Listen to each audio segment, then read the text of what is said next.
চমৎকার এই পিৎজাটা আমি ফ্রাই প্যানে তৈরি করেছি। কি বিশ্বাস হচ্ছে না? আরো একটা চমৎকার রেসিপিতে আপনাকে স্বাগতম।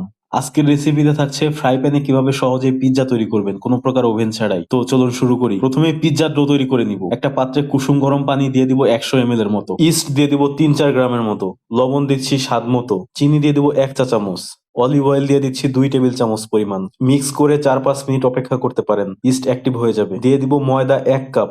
ভালোভাবে মিক্স করে ডো তৈরি করে নিব। ডোটা তৈরি হয়ে গেলে ঢেকে রেস্টে রেখে দিব 30 মিনিটের মতো। ডোটা রেস্টে থাক, অন্যদিকে পিৎজার চিকেনটা রেডি করে ফেলবো। একটা চিকেন ব্রেস্ট নিয়ে নিচ্ছি।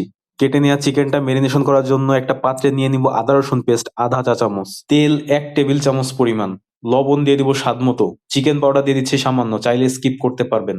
ইয়েলো মাস্টার্ড পেস্ট দিয়ে দিচ্ছি আধা 1 চা চামচ, এলপি সস 1 টেবিল চামচ এবং সামান্য ব্ল্যাক পেপার। এবার ভালোভাবে মিক্স করে মেরিনেশন করে নিব চিকেনগুলা। মেরিনেশন করা চিকেনগুলা একটা প্যানে অল্প পরিমাণে তেল দিয়ে প্যান শেয়ার করতে থাকবো।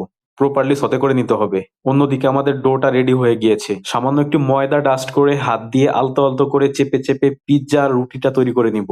এতে প্রফেশনাল একটা লুক আসবে। রুটিটা প্যানে দিয়ে টুথপিক অথবা কাঁটা চামচ দিয়ে ছিদ্র করে দিচ্ছি। এবার দিয়ে দিব চিলি সস 2-3 টেবিল চামচ পরিমাণ। নর্মালি মারিনারা সসটা ব্যবহার করা হয় পিৎজা তৈরি করার জন্য, কিন্তু এখানে আমরা বেস্টের চিলি সসটা ব্যবহার করছি। প্রপারলি স্প্রেড করে প্রথমে সামান্য মোজরেলা চিজ দিয়ে দিব। এরপর দিয়ে দিব সতে করা চিকেন গুলা, দিয়ে দিব অল্প পরিমাণে সুইট কর্ন, এবার পর্যাপ্ত পরিমাণে মোজরেলা চিজ দিয়ে ঢেকে দিব। টপিং এ দিয়ে দিব কিছু কালারফুল ভেজিটেবল যেমন ক্যাপসিকাম, টমেটো, কয়েকটা অনিয়ন রিং, স্লাইস করে কেটে নেওয়া মাশরুম। এরপরে রিং করে কেটে নেওয়া কিছু ব্ল্যাক অলিভ দিয়ে দিচ্ছি।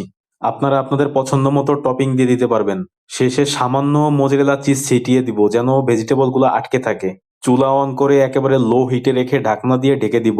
আমি আবারও বলছি, চুলার আঁচটা একদম লো হিটে রাখতে হবে। 10 থেকে সর্বোচ্চ 12 মিনিটের মধ্যে পিৎজাটা হয়ে যাবে। 10-12 মিনিট পরে পিৎজাটা প্যান থেকে তুলে কেটে নিচ্ছি। কেটে নিয়ে পরিবেশন করে দিন এবং বাসার সবাইকে চমকে দিন। রেসিপিটা কেমন লাগলো জানাবেন, আর ভালো লাগলে অবশ্যই শেয়ার করে দিবেন।